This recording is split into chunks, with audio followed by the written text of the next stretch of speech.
Good morning and welcome everyone, and welcome to the new folks we have that have come to join us. Yes, good morning. It is October 24th, 2021. And our subject today is dig deep. Well, we're talking about not to dig a deep hole, Yes, please don't go there. but to dig deep to encounter the magnificence that is you spiritually. Digging into you. The real you. So I'm going to start with a reading from Ernest Holmes in the 365. That is the one for today, October 24th. And it says, the title of it is, excuse me, My Faith Causes the Unseen to Become Visible. I know that the Spirit, which is life, is present everywhere. Like the air I breathe, it presses against me on the mountaintop, in the valley, in the desert, and on the ocean. It is ever present. There is peace at the center of my being, a peace that can only be felt throughout the day and in the cool of the evening. I dwell on the unity that underlies everything. As I consciously poise myself in the realization that I live in pure spirit, new power is born within me. I find myself renewed by the divine life, led by divine intelligence, and guarded by divine love. I focus my inward vision on this indwelling harmony, knowing that as I contemplate its perfection, I will see it manifest in everything I do. Realizing that the spirit within me is God and the living spirit almighty, I open my thought to its influx. I open my consciousness to its outpouring.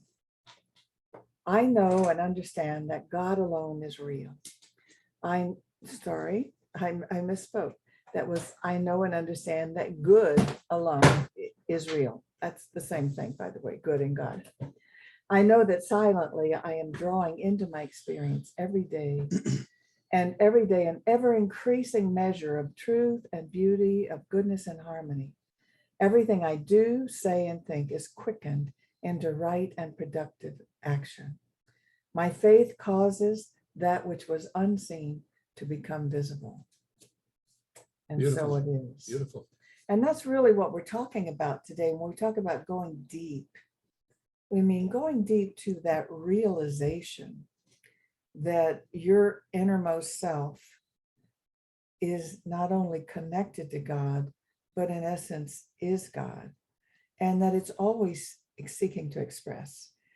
It can only do so through your thoughts, through your feelings, through your beliefs. And so that's why this teaching is really a lifelong exercise in examining, what do I believe? What do I expect? What have I been thinking and feeling lately? Because all of that manifests in our world. If you really want to know, because most people say, well, I don't know what I believe. I just grow up believing what I believe. Just look at your life, because your life will be a mirror to what it is you really believe. So it becomes a soul searching thing and an exercise in remembering daily the truth of who you are, what really causes your life to be what it is, and practicing that. You know, I talk to people every day who tell me that they use social media and they watch the media, and there's so much information and so much available for us to see, that you would think that our world is getting bigger and that we're getting closer and that we're getting more connected. And what I'm seeing actually is that the more media there is, the more social media, the more there is out there, the more people feel that they are getting smaller, that they're being dwarfed by the conversations that are bigger than they are, that are better performed and better produced. And the sad thing is, I think that we often undervalue not only the importance of our creative expression, but we even give up on it. And one of my jobs right now is I'm working as a recreational therapist with a lot of different people. And as a recreational therapist, one of the first things I run into are people telling me, well, you don't understand. I can't do that. I'm not very creative.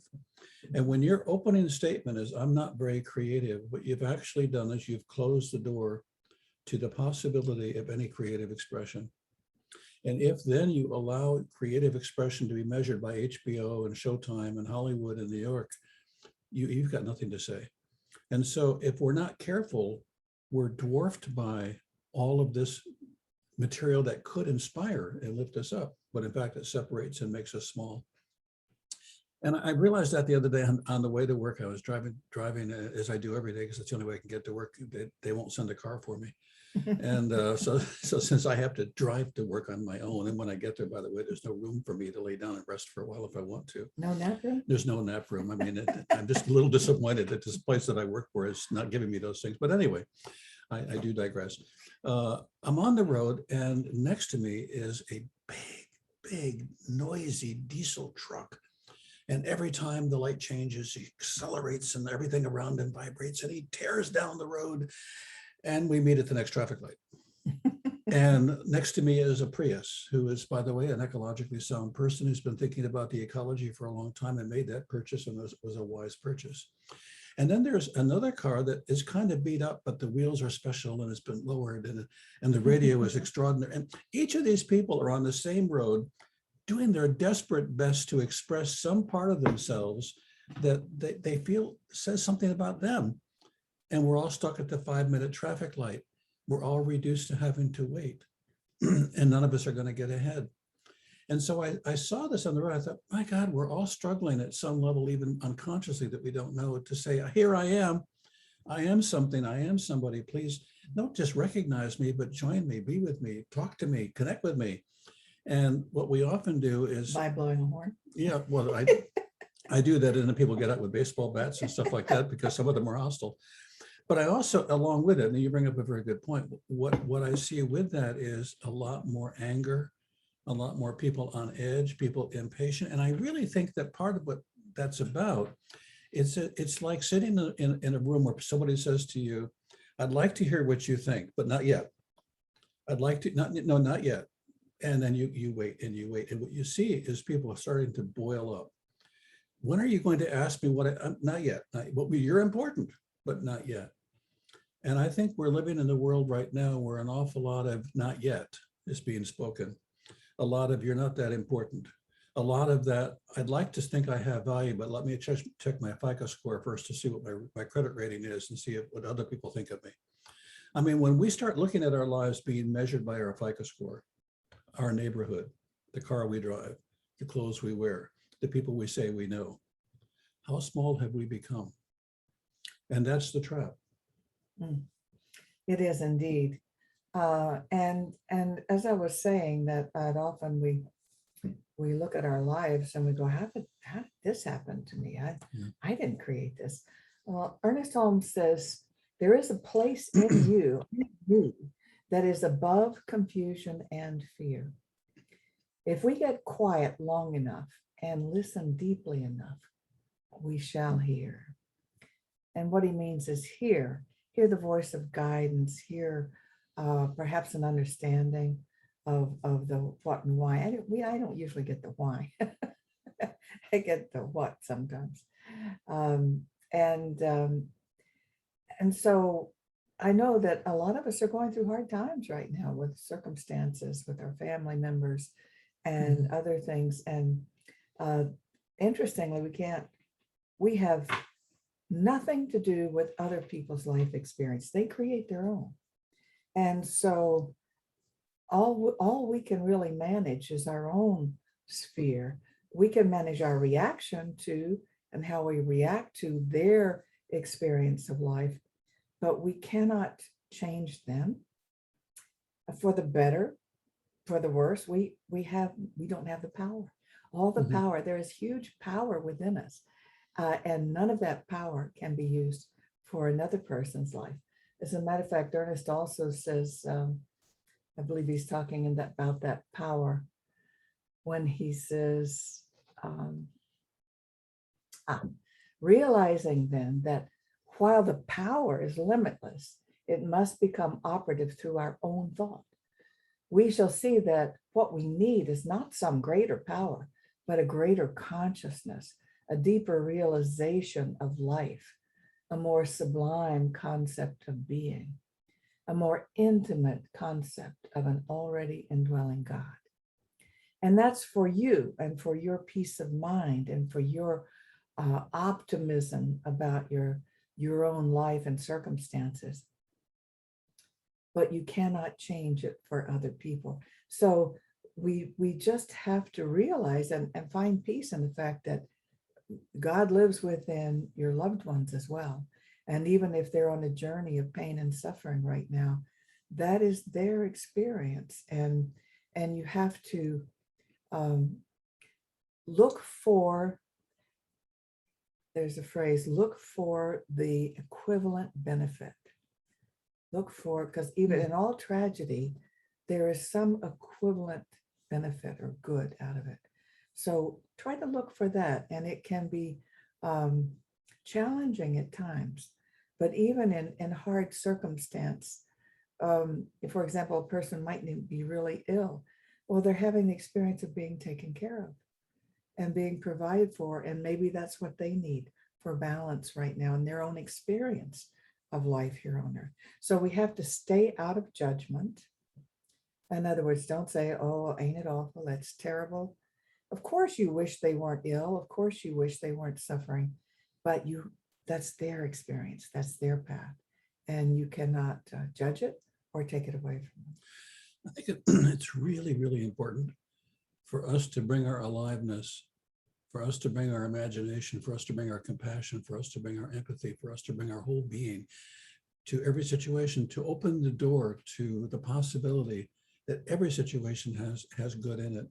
I'm reminded of visiting somebody in hospice care who was, everybody that came, came with soft words and soft thoughts, and I'm sorry this is happening to you, and it was reasonable, and it was beautiful, and it was nicely presented. And I walked in, and the person in the bed said to me, I hate this bed. This is an uncomfortable bed. And I said, thank God you won't have to have it for a long time. And he broke up laughing, and we both laughed. And he said, do you know how hard it is to laugh in a situation like this where everybody comes in waiting for you to die?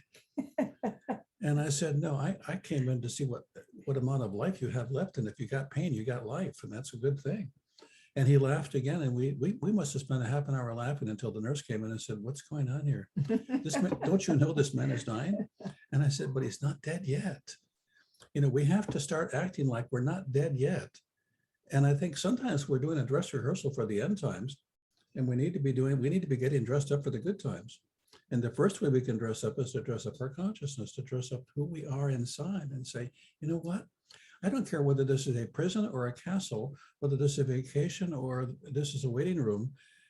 This is the best I'm going to get. This is where I live.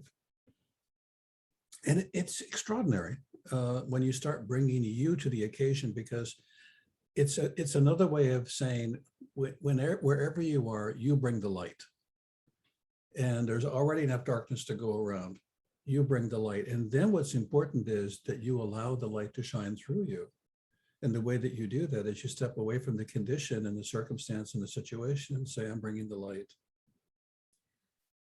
I love that. I was just reading, I think I was reading the epilogue, and the last book that I believe John Shelby Spong wrote. He was a former bishop in the Episcopal religion. And the last book is called Eternal Life. I don't know how old he was when he wrote it. I couldn't even find a date of its publication, but I know he just made his transition a couple of months ago at the age of 95. Right. So he was a senior when he wrote it.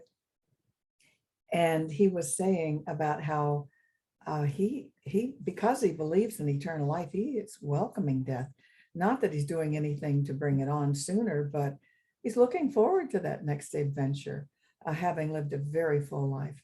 And he says it's interesting to see there is such fear about death because so many people believe it's the end that they won't even talk about it. They even say things like, when preparing, if I die, do this, that, and the other with my belongings. He says, it's interesting that they use the word if. I mean, do they think they're going to avoid it? Well, I have American Express. And why don't they say, when I die? Yeah, right, right. If you have American If Express, I if you have die. American Express, you can take it with you. You can have a contract. I have an afterlife contract, and if I don't like it, I can come back. But that's interesting. So So the people going to your hospice friend, is what I'm yeah, saying, is they go with dread because death is considered just like the worst possible experience. When in fact, for most people in hospice care, it is not. They're comfortable with the idea. yeah. Children are comfortable with the idea. I have a story to tell about that, but I interrupted you. What would you want to say? But I think what you're talking about is people are more than willing to confide in you. They're suffering with you about the possibility of death, but really what they need to be doing, what we need to be doing, is allowing the possibility of life. Yes. We're not often allowing the possibility of life in so many of the experiences we have. The reason that I could share my little story about the cars and the truck and all of that is that I make going to work every day an adventure with all my new friends and all their personalities and all of their differences. And I watch that one with the Prius, and I watch how he sits, and I like the one who smokes with his heart hanging out the car. And, I'm thinking, see, I can be alive all the way to work. And then when I get to work, I just continue, or I can wait till I get to work to come alive. We need to start being alive in every single breath we take, because if we are not, we won't notice when we die that there's any change. So a story I heard on the radio this week was someone talking about when in the past, when we used to keep it a big secret from children if they had a terminal disease and then went to a hospital and were in the hospital to die. We used to just never tell them because we thought it was just way too much for them to take. It's too much for and us to take. handle. How Yeah. could they handle it? And so they did an experiment, and a clinician went around and asked the children, why are you in the hospital? And they said, well, I'm dying. But it must be really terrible because nobody will talk to me about it. Wow. So they decided then to, it looks like the kids can take it better than their parents. So they started telling them. Isn't that interesting? Wouldn't it be interesting if you said to people, why are you here? And people said, because I'm living. And how are you living? Good question. I wonder if I'm living as much or as big or as in all the ways that I could be alive. And I think we need to wake up to the life we have. And I wasn't joking when I said I'd like there to be a contrast between living and dying. And the only way there could be a contrast is that you say, I was really alive. I was really living. I mean, I was living so much, so many, that this death thing is really a difference. The other possibility is too, that you're preparing for whatever's next by living this life to its fullest. Imagine that you're in school and you're going to get a degree and you do want to graduate. And it means trying to be as good a student as you can in this experience as possible so that you're prepared for the postgraduate work. And I often think that when I see people in hospices, they're getting ready for the postgraduate work. Mm-hmm. So as I was saying before, we can't change the life circumstance of other people. We don't even know what their life plan was when they came in. And sometimes that does involve learning through suffering. So we cannot judge it, but we have to keep ourselves centered. And this last quote from Ernest Holmes talks about what is available to us all when we go there. He says, deep within each of us, there is a place of calm, of peace and security, where trouble and accidents do not occur, where truth and love reign supreme and good is the only power. It is to this place that daily we go in the silence of our own minds to commune with Spirit that is both around us and within us. So that's what we need to do to dig deep. It's like go deep within. And you cannot do that with your conscious mind. You cannot do that with your reasoning mind. You have to kind of turn that off and just go within into the silence. It's the Psalm said, be still and know that I am God. That's how we know that. Be still and know, meaning that you're not all of God, of course, but that God is within you. If God is anywhere, God is everywhere. And if God is anywhere, that means God is everywhere, and that means God is in you. I remember some years ago when I was going through a particularly difficult time, and I was going on in my mind about the difficulty that I was having, and I went down to the riverside, and I happened to like this river that was a beautiful little river. And I was watching the river, and I was worrying and contemplating my worry and giving more attention to my worry. And then I stopped worrying, and then I continued to worry, because that's what you often have to do when you're thinking that you're going to solve a problem through worry. And I noticed something very subtle, and that is that through all of my worry and not worry, the river never changed. The river kept flowing exactly as it had been flowing. And the invitation was to recognize that I, like the river, am always flowing, and that I can pretend that I'm not, I can act like I'm not, I can say stop, I can have a tantrum, I can pout, I can do a lot of things, but the river's still flowing.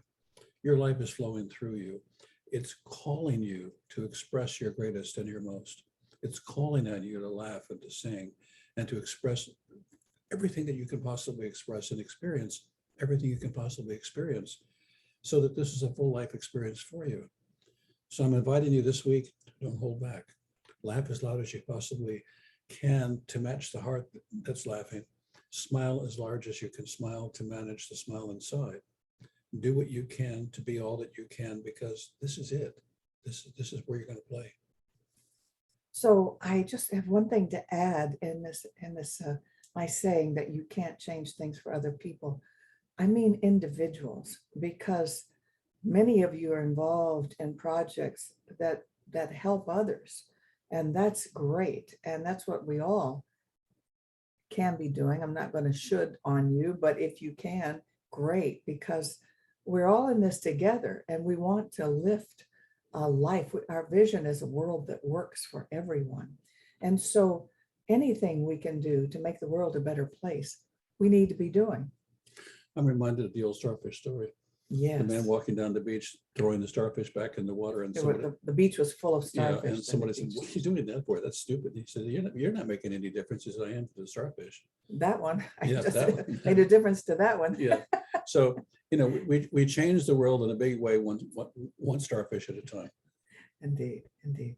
And so we're talking in this about going deep.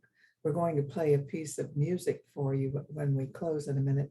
And it talks about going to the mountain. So both analogies are used when we talk about getting closer to God, going to the mountaintop or going deep within. Well, and the metaphor that's involved in this, the suggestion is that it's a very traditional Christian-based kind of thinking, and that's fine. But the call to the mountain is the call to go deeper. The call Right. to the mountain is the call to go inside and ask yourself, where's God today? How is God expressing through me today? So when you hear the song, think about, how is God calling me to the mountain to be all that I can be, to see all that I can see, and to express all that I can express. So we're going to stop the video because we. Right. And But not without saying, for those of you that are watching us today, or for the first time, or for many times, before we go take the recording off, we live on the basis of your ability to support us. yes. And we do appreciate your support. So feel free to go to our website and check us out. And if you win the lottery, we've always been your best friend. So I'm going to take you to a view of our website now.